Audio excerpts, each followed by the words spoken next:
함께 나누실 성경 말씀 창세기 18장 1절에서 15절의 말씀입니다. 구약성서 21년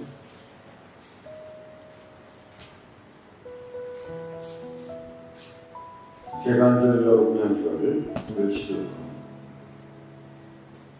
여호와께서 마을에 상수리 나무들이 있는 곳에서 아브라함에게 나타나십니다. 날이 뜨거울 때 그가 장막문에 앉아 있다가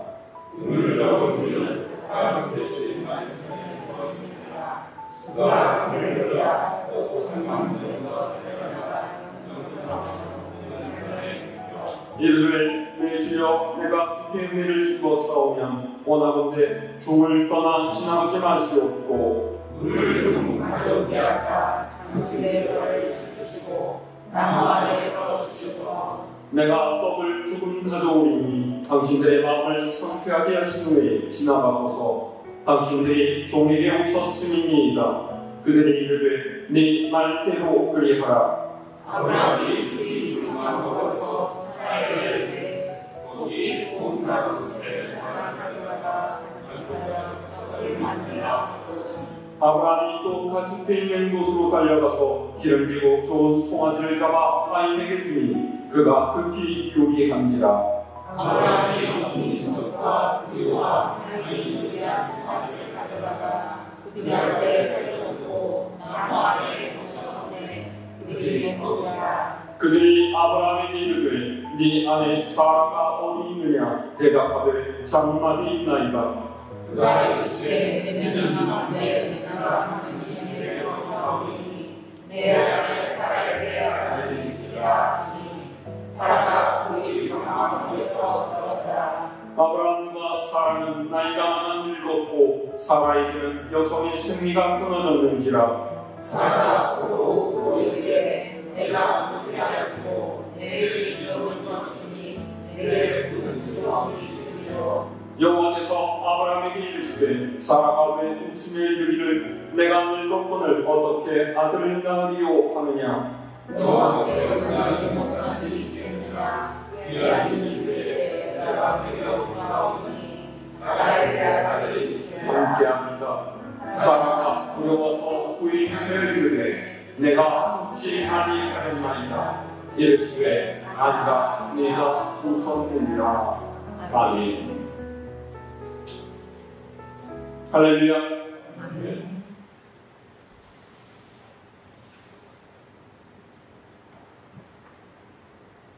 믿음으로 산다고 하는 것은 그저 한순간에 결단으로 끝나지 않는 일입니다.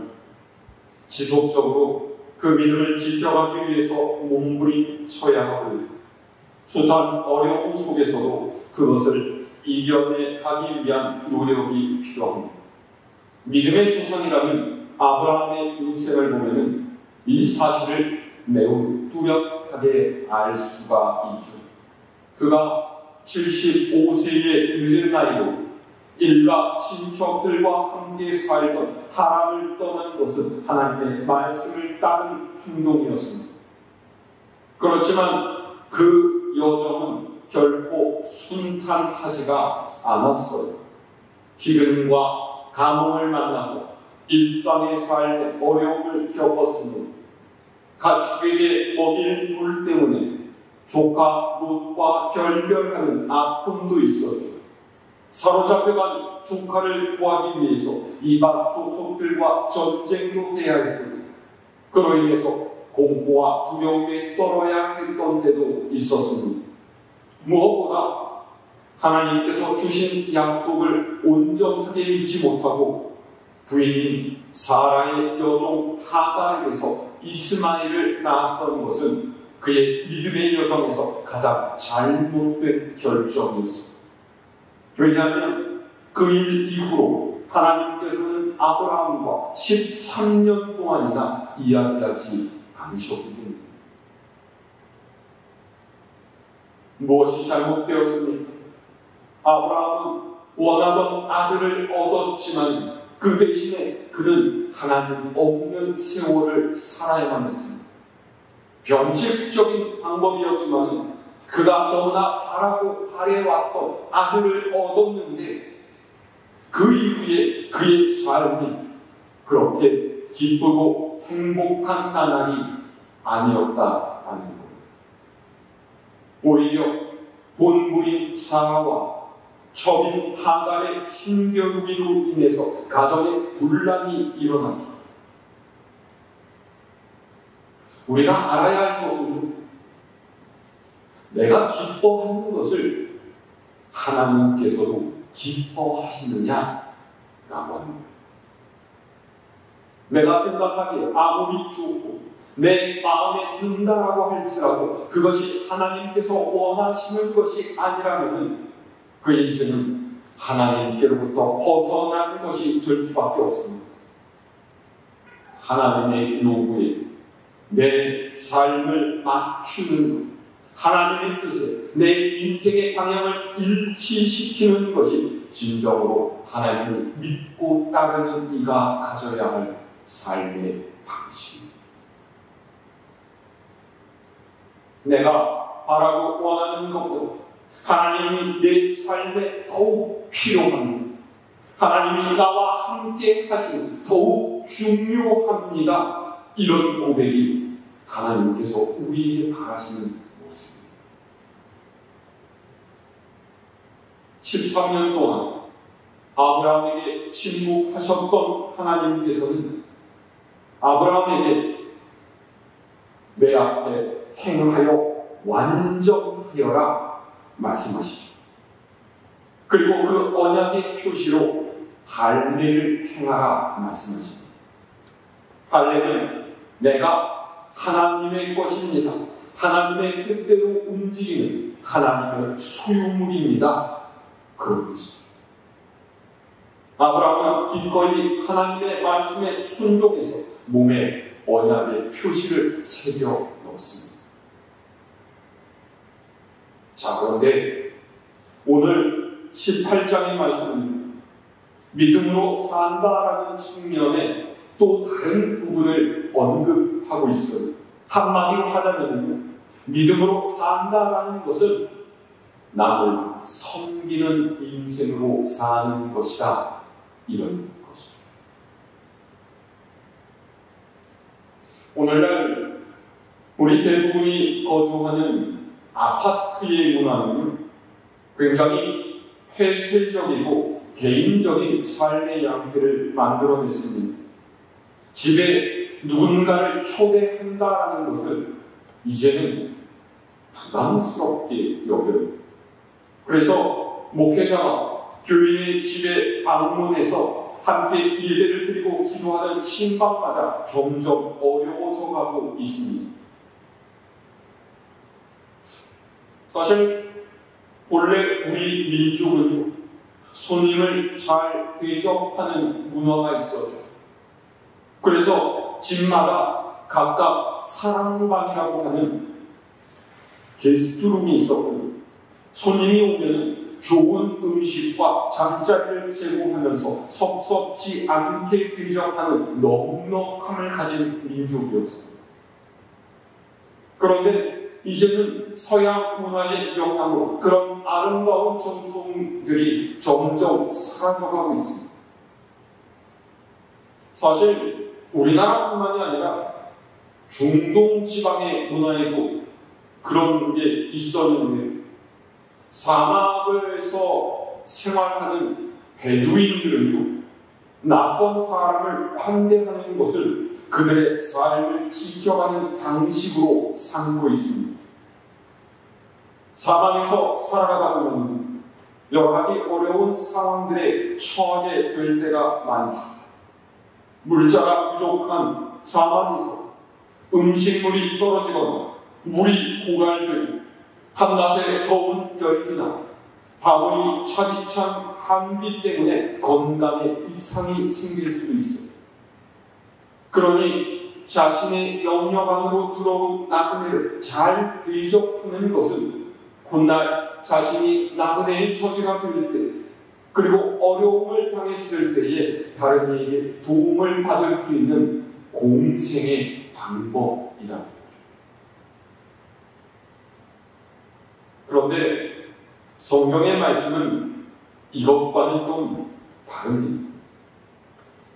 구약 성서에는 사회적인 약자인 나그네를 위해서 밭의 곡식을 추수할 때 남겨두라고 하고 그를 압제하지 말아라 이런 말씀이 계속해서 되풀이되고 있죠.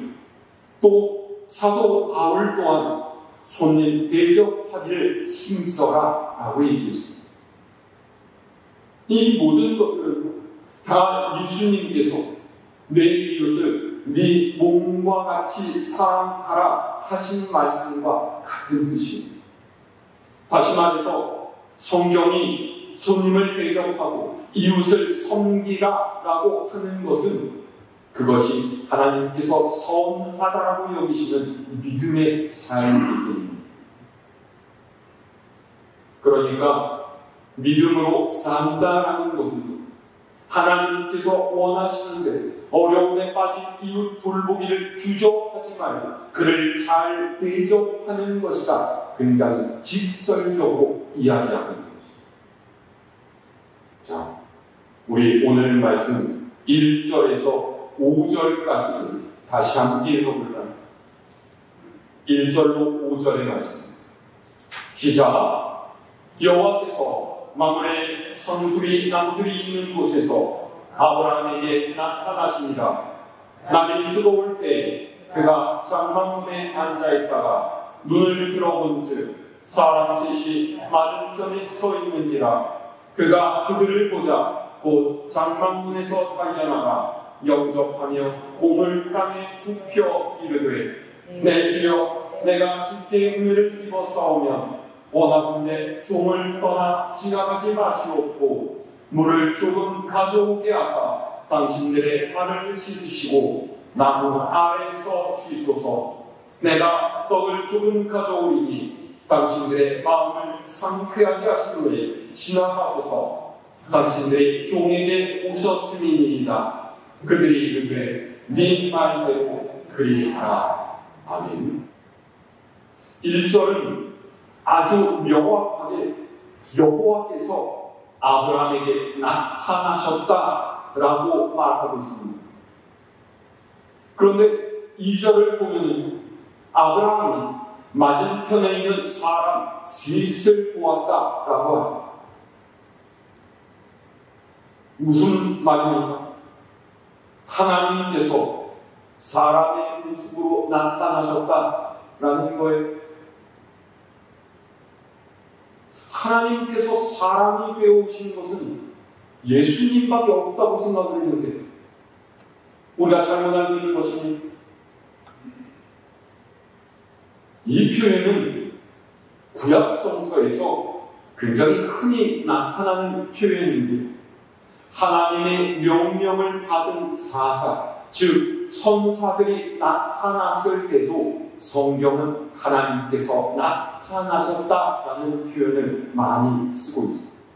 대표적인 것이 야곱 나루터에서 천사와 시름했던 야곱의 이야기죠. 그는 밤새도록 하나님의 천사와 시름했고 자신을 축복해달라는 끈질긴 야곱에게 하나님의 천사는 이스라엘이라는 새 이름을 주었죠. 이스라엘의 뜻이 무엇이니? 하나님과 겨뤄서 이겼다. 하나님께서 통치하신다. 하나님께서 지배하신다. 이런지.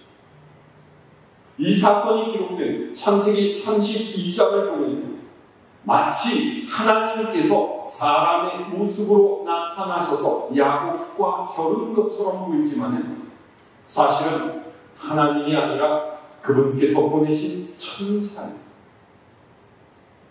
그와 마찬가지로 오늘 말씀은 아브라함이 사람의 모습을 한 하나님의 사자들을 만나게 되었다라는 거죠.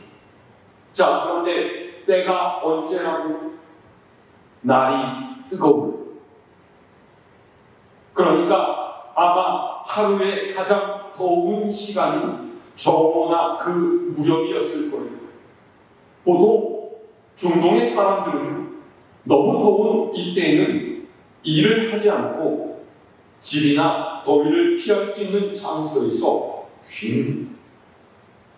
마찬가지로 아브라함도 자기 장막에서 휴식을 취하고 있었을 거예요. 그런데 사람 셋이 나타나서 오는 것을 보고 그는 자기가 있던 장막에서 달려나가서 그들을 영접하죠. 보세요. 이때 아브라함은 99살 노인이요. 많은 가축과 수많은 종들을 거느린 거부였어요. 그런데 그런 아브라함이 어떻게 주님을 대접하고 있어요? 장막에서 한달음에 뛰쳐나가서 몸에 땀을 굽힌 채로 부탁드리니 그냥 지나가지 마시고 여기 나무 아래에 앉으셔서 가져오는 물로 발도 닦으시고 먹을 것도 좀 드신 후에 그렇게 가십시오. 이렇게 부탁합니다.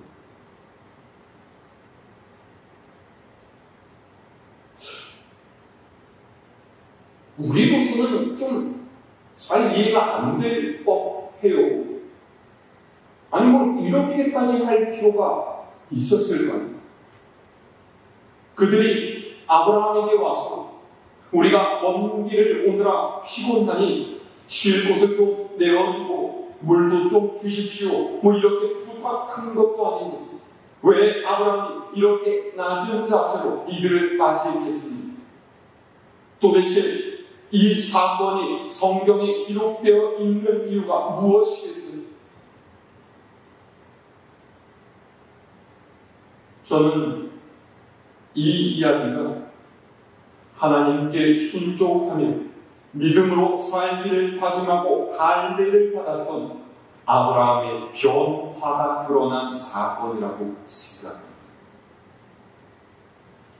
자신이 원하는 아들을 얻느라고 샛길로 빠졌던 아브라함, 이제는 내가 하나님의 말씀대로 살겠습니다. 하나님의 뜻대로 살아가겠습니다. 그렇게 다짐하고 달라진 것을 이 사건이 보여주고 있다라는 거예요. 앞서 말씀드렸던 것처럼 믿음으로 산다라고 하는 것은 자신의 필요를 채우기 위해 사는 것이 아니라 하나님께서 기뻐하시는 모습대로 믿음을 일상의 삶에서 실천하면서 사는 것이기 때문입니다. 히브리서 저자는 아브라함의 이 모습에 대해서 형제 사랑하기를 계속하고 손님 대접하기를 잊지 말라. 이로써 부지중에 천사들을 대접한 이들이 있었느니라. 이렇게 기록을 하고 있습니다. 예수님께서도 같은 맥락에 말씀을 하셨죠. 마태복음을 보면 내가 죽을 때 너희가 먹을 것을 주어 목마를 때 마시게 하여 나그네 되었을 때 영접하였다. 사람들에게 그렇게 이야기하죠. 이게 무슨 말입니까? 내 주변에 있는 형제와 이웃 중에 지극히 작은 자 하나에게 한 것을 주님께서는 내게 한 것이라 여기신다. 그러니까 이 모든 말씀이 다 무슨 뜻이겠습니까? 어려운 이웃을 섬기고 약한 자를 돌보는 것은 하나님을 믿는 이가 살아내야 될 마땅한 삶의 방식이라는 거예요. 하나님을 섬기고 예수 그리스도를 따라가려는 성도라면 이런 자세, 우리의 생활이 되어야 된다. 이라는 말인 거죠. 여러분, 아브라함처럼 살아가고 계십니까? 목사님, 그러고 싶은데 저희 집은 아파트라서요. 그러십니까? 쉽지가 않죠. 우리가 성경의 말씀을 듣고 이해하기는 쉬워도 막상 그렇게 살아간다는 것은 정말로 어렵습니다. 그러면 어떻게 해야지 이렇게 살 수가 있겠습니까? 아브라함이 보여주고 있는 섬김의 원리들이 있어요. 그 첫 번째가 바로 겸손입니다. 이미 말씀드린 것처럼 아브라함은 이때 99살 노인이었고요. 사회적으로는 이미 거부의 강렬에 올라있는 사람이었어요. 그런데 이런 아브라함이 자신에게 온 사람들에게 거의 종과 같은 태도로 대하고 있습니다. 여기에 앉으시고 물도 좀 드시고 발도 닦으시고 음식을 가져올 테니 드시고 좀 쉬어주십시오. 사람이요, 겸손하기 위해서는 자신이 가진 것, 자신이 이룬 것을 내가 해낸 것이라고 생각하면 절대로 겸손할 수가 없습니다. 그러니까 나는 이런 사람이야, 나는 이 정도의 대우를 받아야 되는 사람이야, 이렇게 생각하는 것은 자신이 쥐고 있는 것들에 기반하는 겁니다. 내가 사회에서 어떤 지위에 올라있고 나의 재산이 얼마나 되고 내가 가진 것들이 얼마나 되고 그런 것들에 따라서 이런 마음이 생겨난다라는 거죠. 그런데 내가 가진 모든 것이 하나님께서 주신 것임을 인정하는 사람은 겸손해질 수밖에 없습니다. 내가 잘나서, 내가 똑똑해서, 능력이 있기 때문에 이 모든 것들을 이룬 것이 아니라 하나님께서 나에게 허락해 주셨기 때문에 이 모든 것들이 가능했으니 그렇게 고백한다면 우리가 내세울 수 있는 것이 뭐가 있겠습니까? 우리의 모든 것이 하나님께로부터 왔음을 인정하시기를 바랍니다. 그럴 때 우리는 주신 분도 하나님이시고 거두시는 분도 하나님이심을 알고 낮은 자리에서 섬기고 나누고 베푸는 인생을 살아가게 될 줄로 믿습니다. 자, 두 번째로 아브라함이 보여주고 있는 섬김의 원리는 정성입니다. 6절에서 8절의 말씀을 함께 읽을까요? 시작. 아브라함이 급히 장막으로 가서 사라에게 이르되 속히 온갖 실사를 가져다가 반죽하여 떡을 만들라고 아브라함이 또 가축돼 있는 곳으로 달려가서 기름지고 좋은 송아지를 잡아 하인에게 주니 그가 급히 요리한지라. 아브라함이 엉긴 젖과 우유와 하인이 요리한 송아지를 가져다가 그들한테 차려놓고 나무 아래에 모셔 섬에 그들이 먹으니라. 아멘. 아브라함이 급하게 장막에 들어가서 아내 사라에게 떡을 만들어 손님을 대접하자라고 해요. 여기서 아무리 아브라함이 손님을 섬기려는 마음을 갖고 있어도 사라가 동의하지 않으면 다툼이 일어났을 거예요. 그렇지 않겠어요? 아니 당신은 왜 지나가는 사람들 불러서 괜히 귀찮은 일만 이렇게 타박을 했으면 어떻게 됐겠습니까? 그런데 사라는 남편의 말에 아무 대꾸 없이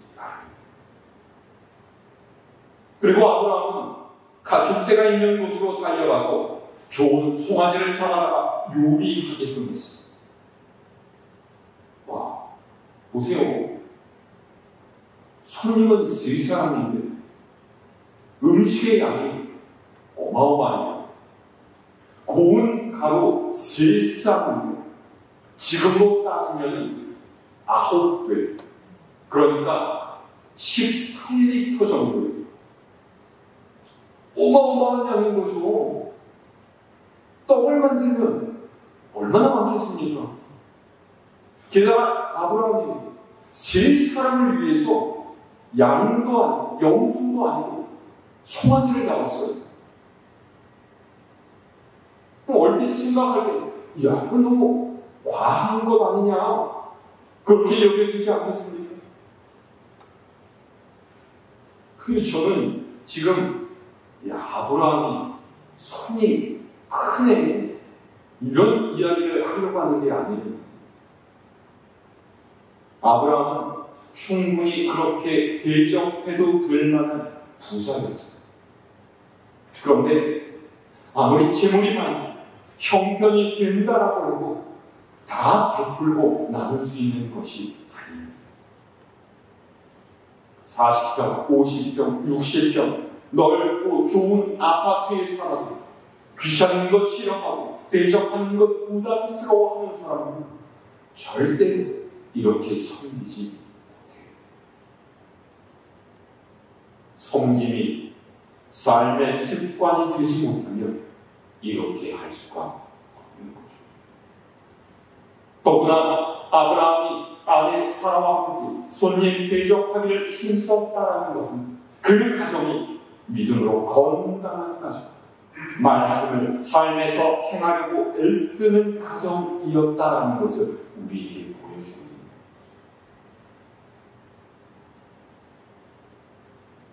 그래서 섬김의 삶을 살기 위해서 중요한 것이 무엇이겠습니까? 가장 먼저는 하나님의 은혜가 충만한 삶을 살아갑니다. 하나님의 사랑, 내 삶을 채우는 것입니다. 하나님께서 나와 함께 하심을 알고 하나님과 동행하는 기쁨을 누려야 합니다. 주님의 사랑을 마음에 품고 기뻐하는 자들과 함께 기뻐하고 슬퍼하는 자들과 함께 애통해 할 수 있어야 하죠.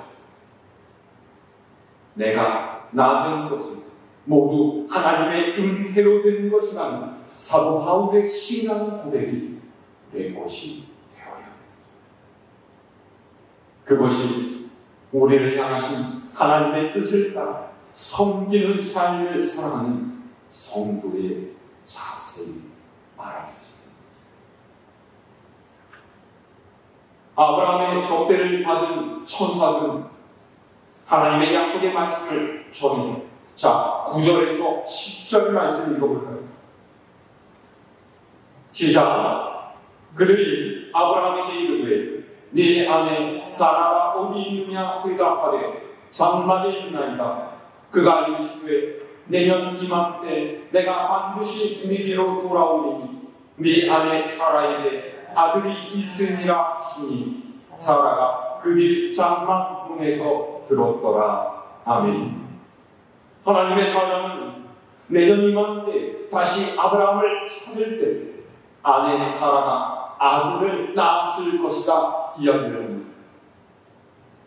이 말씀은 이미 아브라함에게 하나님께서 오래전에 약속하셨던 말씀이죠. 내가 네 몸에서 너를 있게 할 자를 주겠고 네 자손을 하늘의 별과 같이 바닷가의 모래처럼 많게 할 것이고 네가 머무는 그 땅을 네 소유로 주겠다 그 약속. 그리고 이제는 그 약속을 아주 구체적으로 기한까지 정해 주시고 드디어 하나님의 때가 된 거예요. 그런데 사람은 이 말씀을 고지 듣지 않습니다. 왜요? 자, 11절에서 12절 말씀입니다. 시작. 아브라함과 사라는 나이가 하나 늙었고 사라에게는 여성의 생리가 끊어졌는지라. 사라가 속으로 웃고 이르되 내가 노쇠하였고 내 주인도 늙었으니 내게 무슨 즐거움이 있으리요. 아멘. 아브라함도 사라도 이제는 나이가 들어서 생물학적으로 육체의 기능이 다 했습니다. 그러니까 사라가 그렇게 생각한 거예요. 우리의 육신이 이렇게 노쇠했는데 어떻게 아이를 가질 수가 있겠는가. 그리고 웃었어. 쉽게 말하자면 아니 농담 참 잘하시니 아니, 이제 우리가 어떻게 아이를 가질 수가 있겠습니까? 말씀만이라도 감사하게 생각할게요. 이런 얘기였던 거죠. 보세요. 하나님께서 아브라함에게 아들을 늦게 주신 이유가 있어요. 왜요? 사람이 자신의 힘과 능력으로 할 수 있는 모든 가능성과 희망이 사라졌다라고 생각할 때, 그때서야 사람은 이 일이 하나님께부터 났다는 것을 알게 됩니다. 내가 힘쓰고 애써서 만들어낸 일이 아니라, 어쩌다 운이 좋아서 생긴 일이 아니라, 하나님께서 내 삶에 개입하셔서 이것을 이루셨다라고 고백할 수 있게 된다라는 것이죠. 하나님께서 이 사실을 보다 분명하게 이야기했어요. 자, 13절에서 14절 말씀을 드립니다. 시작. 여호와께서 아브라함에게 이르시되 사라가 왜 웃으며 이르기를 내가 늙었거늘 어떻게 아들을 낳으리요 하느냐. 여호와께 응하지 못한 일이 있겠느냐. 기한이 이를 때 내가 네게로 돌아오리니 사라에게 아들이 있으리라. 아멘. 하나님의 사자가 아브라함에게 정색하고 이야기합니다. 여호와께 능하지 못한 일이 있겠니. 때가 되어서 내가 다시 돌아왔을 때 사라가 아들을 낳았습니다. 그렇습니다. 하나님께서는 못하시는 일이 없으십니다. 그분에게 불가능이란 없습니다. 그럼에도 불구하고 우리가 때마다 힘겨운 삶의 시련과 고난을 만나게 되는 것은 하나님께서 그분의 역사를 우리의 삶에 일으키시고, 그것을 통해서 여호와 하나님께서는 전능하신 분이시다. 그분은 당신의 백성을 돌보시는 분이시다. 자비와 은혜로 풍성하신 분이시다. 라는 믿음의 고백을 우리의 입술로 듣기 원하십니다. 그래서 오늘의 말씀은 단지 아브라함과 사라가 선한 일을 했더니 하나님께서 복을 주셨다라는 그런 권선징악적인 이야기가 아닙니다. 오늘 말씀의 중심은 하나님을 섬기며 사는 믿음의 삶이라 도대체 무엇이냐라고 합니다. 그 삶 중심에 하나님의 말씀을 따라 섬김과 나눔을 실천하는 삶, 하나님께서 내 인생을 움직이시는 분이시라는 그 믿음을 놓지 않는 삶입니다. 결코 넘어설 수 없을 것 같은 삶의 거대한 장벽 앞에 섰을 때 하나님께서 내 삶을 인도해 가심을 믿고서 앞으로 나아갑니다. 오늘 우리의 모습은 어떻습니까? 삶의 어려움 앞에서 하나님의 말씀이 아닌 세상의 생각과 방법을 따라서 살아가고 있지는 않습니다. 하나님께서 우리를 살피시고 우리의 기도를 듣고 계심을 믿고 형제와 이웃을 섬기는 믿음의 자세로 살아가는 여러분들이 되실 수 있기를 바랍니다. 때가 되면 하나님께서 우리가 생각하지 못하는 가장 좋은 것들로 우리의 부족함을 채워주시고 하나님께 찬송과 감사와 영광을 돌게 하실 줄로 있습니다. 우리를 돌보시는 하나님의 크신 은혜와 축복, 이 믿음으로 살아가겠노라 하지만 여러분 모두에게 충만하게 하시기를 주님의 이름으로 축원합니다.